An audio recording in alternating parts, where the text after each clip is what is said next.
was written in the Old Testament, to each of us this allotment of years, 70. And in these years, there is the time of man, a time to fulfill his destiny, to work together with his fellow man in the wonderfully complex pattern of everyday life. A time to be born and a time to grow, to become aware of the loveliness of all things living. In the call to learn the happiest lesson of all, that the fullness of life can only be tasted when our happiness is shared with others. And later, a time of maturity, to reflect, to relax, to enjoy. Yes, this is the heritage to which we are born, the blessings to which we may all look forward. Yet, here in my parish, there are some who can only look back. They are the victims, unable to reap the full enjoyment of the days of their years. They are the victims of themselves. My church is in a railroad town, not far from a big freight terminal and repair shop. In my congregation are railroad people in every capacity, and not one who isn't safety conscious. Accident haters, all of us, hating the waste, the pain, the needlessness. Yet, try as we may, do what we will, there comes a time.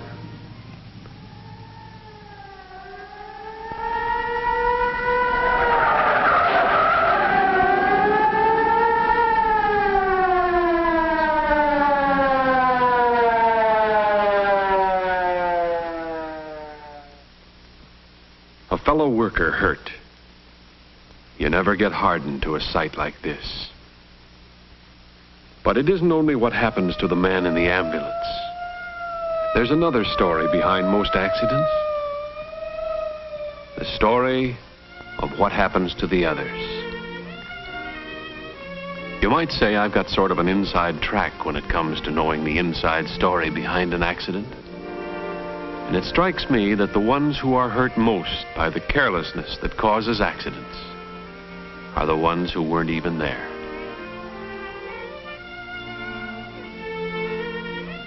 I often stop by here for a cup of coffee. Whenever I do, I'm reminded of the things that happened to the people who weren't even there. I reread the story in the sad eyes of the girl who serves me.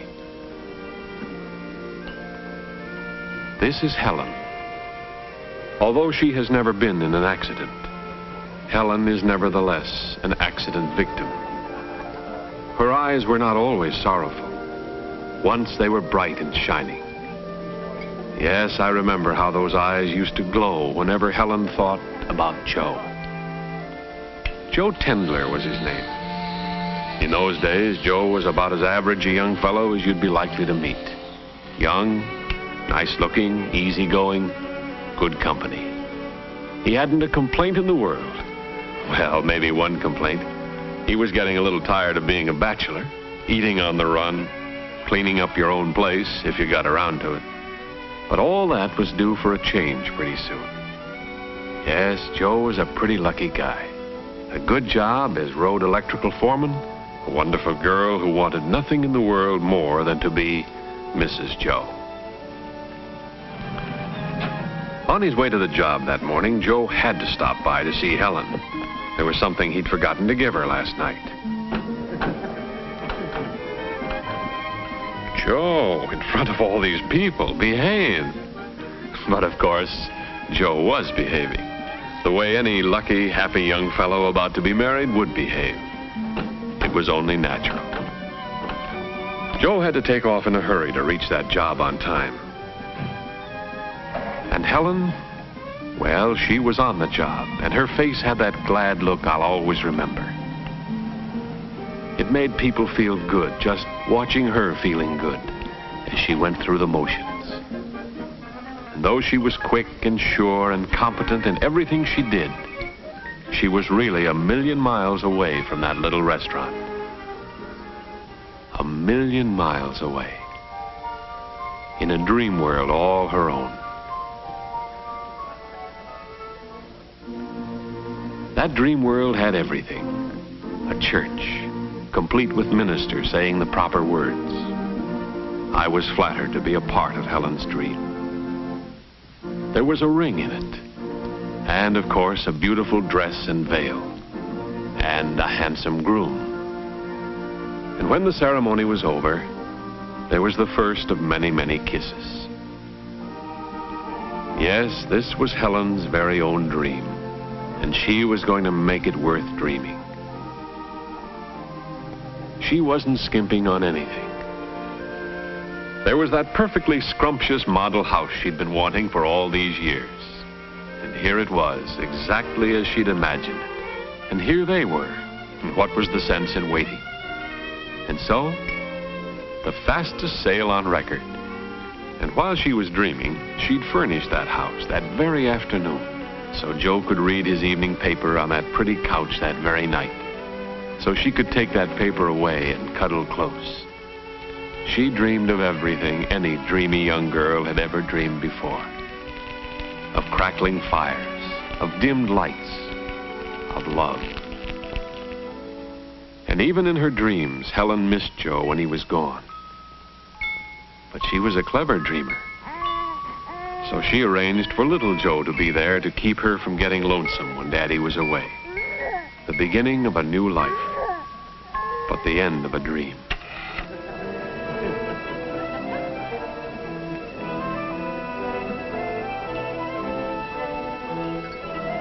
But on the job late in the afternoon of that day, the real-life Joe was in a real live hurry. He hadn't seen his Helen since early that morning.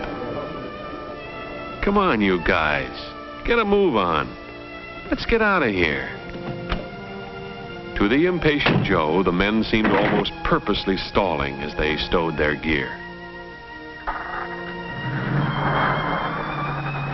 And now the wheels of fate were set in motion. Call them the wheels of fate or the wheels of chance. But consider, the man at the wheel was in the driver's seat. It was Joe who was calling the turn of the wheels. You went through a stop sign. Better take it easy, Joe.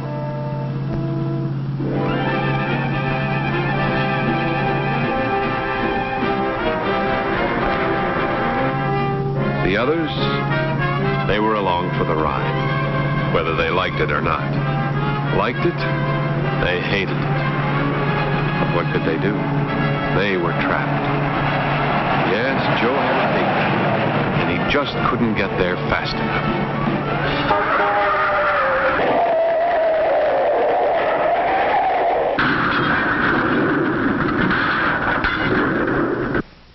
Now it was payoff time. 1, still able to move. 2, still able to move. They had escaped the trap. Their 70 were still before them. But the trap had sprung on Joe. Yes, now it was payoff time. Easy-going Joe Tendler. After a year in that neck brace, Joe wasn't quite such good company as he used to be. But the word said, for better or for worse, in sickness or in health. Sure, Joe tried to call it off. But a girl like Helen doesn't run out. There was quite a difference between Helen's dream and the reality. There'd be quite a difference between living with the dream Joe and the real one.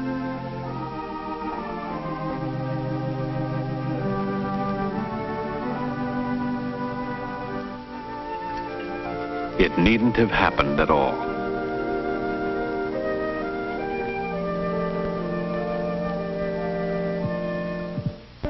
There are many days in the years left for Joe.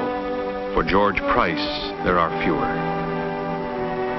And the days George does have left are embittered days, flavorless, futile.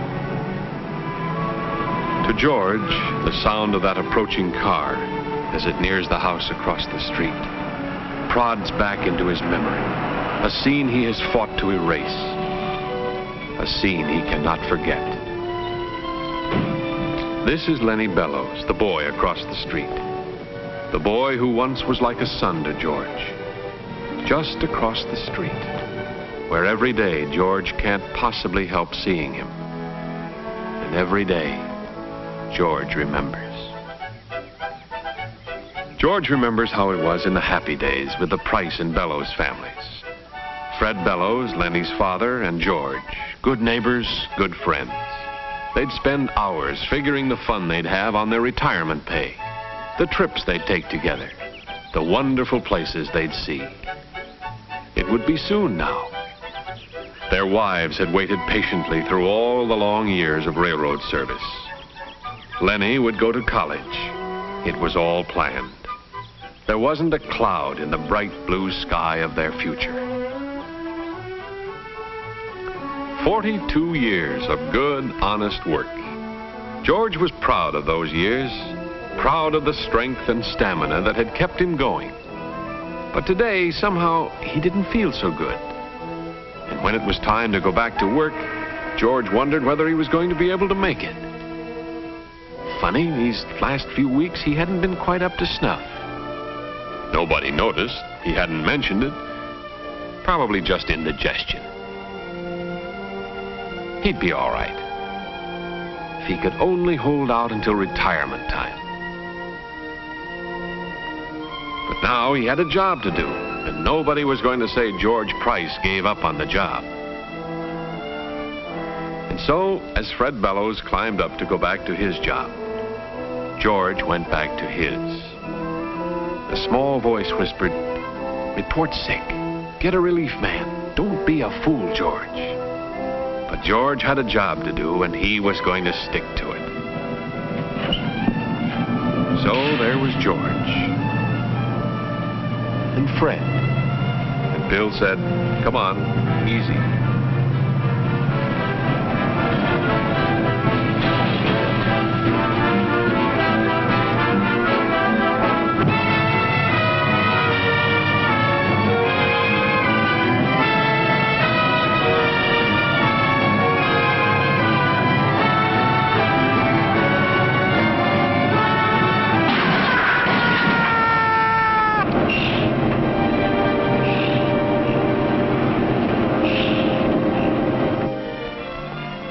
George tried to go to Fred Bellows' funeral, but the doctor said no. You don't walk around 2 days after a heart attack. But they couldn't keep him away from the window. He watched Grace and Lenny. Lenny, who wouldn't be going to college this fall, or any fall. Grace, who faced a future of grief and loneliness.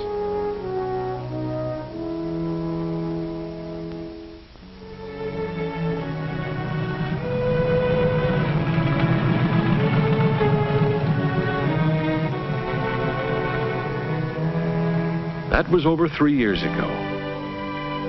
George still can't get around very well. Lenny Bellows still lives across the street. And though he has long since forgiven George, yet his simplest actions have become, to George, signs of rejection and hatred. And there George Price is doomed to stay, across a little street 1,000 miles wide. As I said before, most of my congregation are railroad people. I know the road does everything in its power to prevent accidents, to see that equipment and working procedures in the shops are as safe as it's possible to make them. There's to keep the men aware of the life and death importance of observing safety rules. Yet, still they come, the ones who forget, even for the barest fraction of a second, that with safety, there are no second chances. Not all trips to the hospital, though, are necessarily disastrous. For example, there was the trip Charlie O'Neill made with his wife. That was about the happiest trip Charlie ever took. He and Sue had been looking forward to it for years, waiting, hoping. Finally, it happened. There'd be a new little O'Neill along any minute now. Charlie was so happy he forgot everything else. Well, almost everything. He didn't quite believe them a little later when they told him it might take a while and he might as well go back to work. They'd call him. On the way to the shop, he remembered something. It was just about the last thing he did remember that day. Cigars. They weren't going to catch Charlie off base when the big news came. He hoped it wouldn't be too long before he could break them out. There was a phone call coming, he told the foreman. A big one. Please get it to him fast when it came.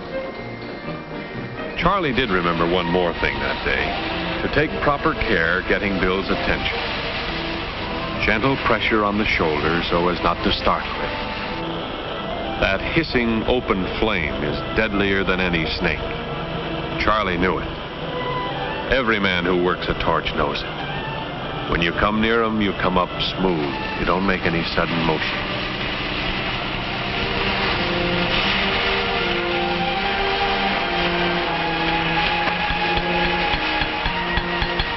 This was it. Phone call for Charlie.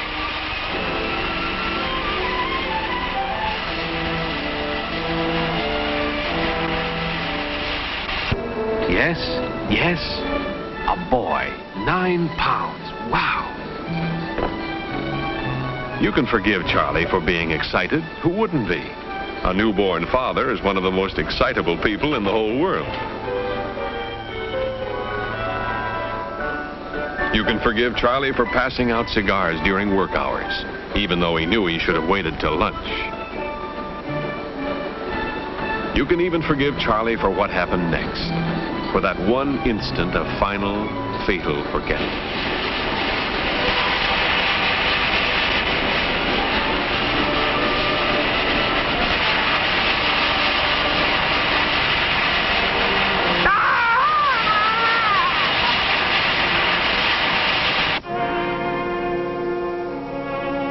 Yes, you can forgive Charlie for everything, and you can understand how it happened. But one thing you cannot do. You cannot change it. It is done. And there is nothing you can say to Charlie. He has said it all to himself many times. He has said that he was careless, that it could have been avoided, that he knew better, that he only forgot for a second. One tiny second. And in every case, Charlie is right. But still, the thing is done. Charlie has never seen his baby son. Charlie never will. It is written in the Old Testament, to each of us this allotment of years, 70. When you add that up literally, it says that the days of our years number 25,567.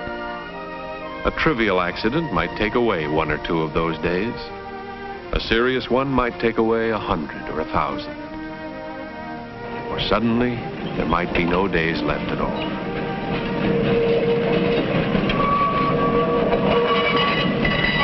The Lord has allotted them. Let not man by his thoughtlessness diminish the blessings of the Lord.